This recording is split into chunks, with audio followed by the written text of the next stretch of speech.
Hello everyone! So today's video, gusto ko lang i-share sa inyo based on our experience, ano ba yung mga dapat nating i-prepare bago tayo mag-flight dito sa Canada. So one of my friends, nag-message siya sa akin, ano ba yung mga dapat naming ihanda kasi they are waiting na lang para sa papunta dito sa Canada. So today I decided to make a video para sa hindi lang para sa kaibigan ko and para din sa inyo sa mga papunta dito sa Canada. Okay? So first of all is we need to ready all the documents. So ano yung mga documents na isinubmit natin during our processing or during ating application. So don't forget to bring the original copy and the photocopy and also backup copy sa cellphone kasi based on our experience, syempre minsan ang daming hinihingi doon sa pag-check-in mo ng mga papers. So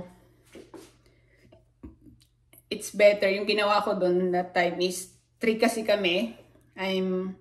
Tatlo kaming sabay-sabay nito. Ang husband ko, kids, yung anak ko, and then ako. So sineparate ko yung mga passport namin, lahat ng mga documents namin individual para hindi siya hassle na na i-check o kunin. And minsan pag sa sobrang pagmamadali mo, kahit nandun pala yung hard copy, makalimutan, hindi mo makita. So may backup ka pa na na iba. May backup ka pa sa cellphone. And sometimes they accept the the soft copy. Especially last time, hindi ko makita talaga yung COVID test. So, I have the copy through sa email ko. Binano ko siya sa hard drive ko. So, yun yung nagamit namin. So, it's better to prepare. Ano ba yung mga documents na yan? Yung mga passport, ticket, birth certificate, tapos yung job offer sa'yo, tapos, yun, basta lahat ng mga requirements. So, dalhin mo siya. And separate mo sa isang bag para mas siya, sa hand carry. Mas madali siyang kunin. Okay? So number 2 is pack your luggage. So it's your choice. Tayo mga Pilipino, choice naman natin kung ano yung gagamitin natin. But for us, ang ginamit namin is maleta.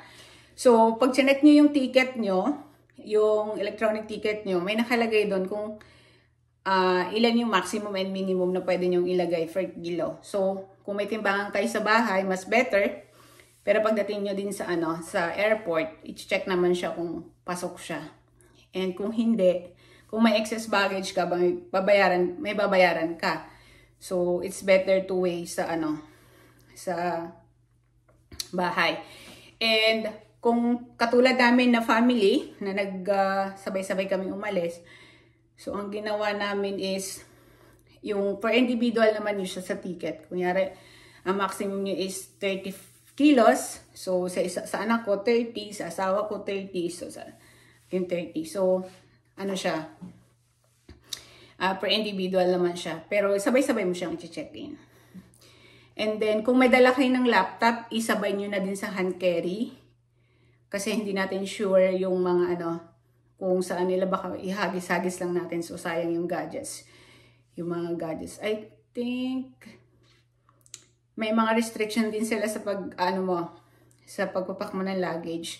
So, it's better to check ano ba yung mga bawal. So, kami noon, di kami nagdala ng mga masyadong madami. Kasi dito na lang kami bumili din ng mga So, pwede kang magdala ng mga mamimis mo sa Pilipinas, like noodles, something ganyan. Pero hindi na siya binubuksan ng mga, doon sa airport, hindi na siya binubuksan. Ini-scan lang siya doon. So, may detector naman sila doon na pwedeng ma-check. Okay? And don't forget din, basahin natin yung nasa ticket natin kung ano yung mga restriction na bawal. Kasi, mostly, every season or every year, nagbabago yung changes. So, based on our experience po, nung kami is last year, January. So, may restriction pa sa COVID. And the same time, iba yung iba yung restriction. Okay? Number 3 is arrive early, at least 5 hours before the flight. So, importante po na, especially if you are first timer, importante siya. But, in our case, at least 5 hours, nandun ka na sa airport para makapag-check-in ka. Mas maganda yung, hindi ka nagmamadali para, hindi ka mararatel. At the same time, smooth lang yung, yung flow nung check-in mo. So, pagpasok mo doon, check-in ka ng ng mga gamit mo, tas timbang, and then mga requirements. And na-differentiate ko din dun sa sa immigration na Middle East before kasi ex-abroad kami ng asawa ko. So magkaiba yung immigration ng Canada sa Middle East. So sa Middle East na immigration, sobrang haba, inabot yata kami dun ng it's like 2 hours. 2 hours yata kami doon nakapila. Sobrang dami talaga ng tao. But dito sa sa Canada immigration, and US yan. Napaka-smooth, ang daming available na immigration officer. So mabilis lang kami noon. And kapag sabi ko nga, pag kumpleto yung requirements nyo, yung mga documents nyo, and yung luggage nyo is na-check nyo mabuti, walang mga violation, so mabilis lang kayo makapasok sa airport. And then, number 4 is bring your own food. Kasi dito sa Canada, direct flight ka man or, especially kami, based on our experience, connecting flight kami. So, parang tatlong airplane yung sinakyan namin papunta dito sa, Canada. So, ang haba ng biyahe, at the same time, may bata rin kaming kasama. So, sa amin, hindi enough yung pre-food na binibigay sa airplane. So, minsan may, waiting time kami para sa connecting flight. It takes 2 hours or 4 hours, something like that. So, kung bibili ka pa sa labas, additional line, pipila ka pa, hahanapin mo pa. So, para ma-save yung time nyo, makapagpahinga at least habang nag-wait. So, nagdala kami ng food, yung biscuit, rice, tapos konting ulam. And then, yun, good thing yan. Pagdating namin dito sa last flight namin, hindi kami gutom kasi may extra kaming food. So, yon. Tapos, minsan pagdating mo pa dun sa house, na, pagdating mo sa bahay dito sa Canada, wala ka pang luto. So, jet lag, gutom. So, it's better na, na magdala tayo ng food. So, I think, I don't remember yung water. Meron silang, bawal magdala ng maraming water. Something like that. Pero, kapag may naman kayo, baby, I think may sukat yung nila, bigay nila. Next, number 5 is, kailangan ba mong papalit ng ng Canadian money? Yes. Based on our experience, para hindi ka mag-ahol sa time. So, dun sa, bago kami nag-check-in, nagpapalit na ako ng Canadian money. At nagtira din ako ng konting, Philippine money para at least kung may magustuhan kang bilhin dun sa loob ng airport, meron ka pang extra. So, yun, nagpapalit kami bago mag-check-in. Tapos, be honest, don't forget to declare the money kung magkano yung dala nyo pera para in case kung ano man yung mangyari is nakadeclared siya. Kasi, tinatanong doon kung magkano yung yung pera mong dadalhin in total. So, declared nyo. Wala naman siyang charge. Kahit siya, 10,000 US dollar or 10,000 Canadian dollar, wala naman siyang extra charge. So, declared mo yun kasi hand carry mo siya, di ba? Para safe tayo. And then, number 6 is, since sa Canada tayo pupunta, is, wear the proper attire. Kasi especially, anong season. Double check kung anong season ka pupunta. Like kami, pumunta kami dito ng January. So, kasagsagan ng snow. Winter season. Para hindi mo paglabas sa airport ay sinasampal ka na ng snow. Kapag sobrang lamig. So, dapat prepared ka. Dun sa sa susuotin mo. Naka-boots ka, hindi ka rubber shoes. So, right now, October, dito ay fall season. So, hindi pa nag-snow, fall season pa lang. So, make it sure na double check mo anong buwan ka aalis at ano yung season na, ano na yung current season sa Canada para makapag-wear tayo ng appropriate para dun sa season sa para hindi tayo ma-shock. Okay, next is number 7, i-check mo yung IRCC updates or Canadian policy, new policy, updated policy. Kung anong entry ka, tapos ano yung mga kailangan mong dalhin, ano yung mga requirements, kung student ka, ano yung guidelines. Kami kasi is permanent residents, kami landed as immigrant. So, double check. At that time kasi kami is there's a COVID restriction pa. So, kailangan naming mag-COVID test sa Vancouver, ganyan.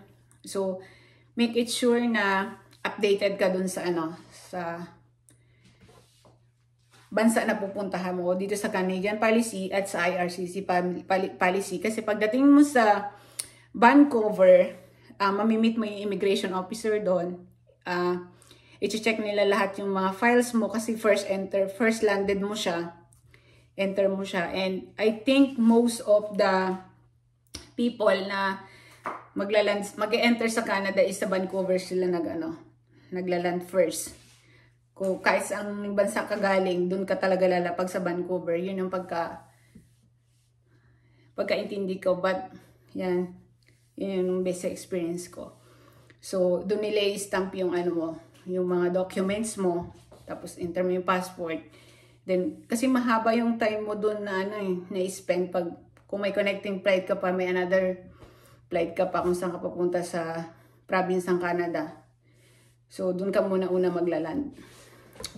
Okay, so make it sure that you are updated. Kapag galing ka naman sa agency, ina-update naman nila, binibigay nila yun, ino-orient ka nila bago ka mag-flight. Ino-orient ka nila, ano na yung bagong policy ni IRCC. Tapos, kung kailangan ng address, postal code ng yung titirahan mo, yung sino employer mo, yun, may mga bibigay naman sa'yo lahat ng requirements sa agency bago ka mag-land sa bago ka mag-flight. So, yun yung kailangan Pero kung DIY ka na application, so it's better to check the IRCC policy and dun sa sa Canada policy or restriction pag nag-enter ka sa kanilang dito sa sa bansa na ito. Okay? And lastly is pray. So, lalo na tayong mga Pilipino. So, especially pag first timer ka, kinakabahan ka kung paano pang karating, especially kapag connecting flight ka, ang daming bababaan. So, pray for the smooth and safety travel. And, yun nga, kapag nasunod mo yung from number 1, mga requirements na na-prepared mo, it's may confidence ka na magiging smooth yung travel mo at sana makarating ka ng safe dun sa province na pupuntahan mo at mamit mo yung employer mo or makarating ka ng safe sa bahay with your family. So, yun lang for today's videos and I hope na malaking bagay ito o nakatulong sa inyo para ma-prepare nyo yung mga bagay o mga kailangan bago tayo mag-flight papunta dito sa Canada. And yeah, thank you for watching. So if you have a question, comment below. And kung hindi ka pa pala nakakapag-subscribe sa YouTube channel namin, don't forget to subscribe and hit mo na rin yung notification bell para updated ka sa mga videos na i-upload ko para magkaroon ka ng idea kung may plan ka dito sa papunta dito sa Canada. Thank you for watching!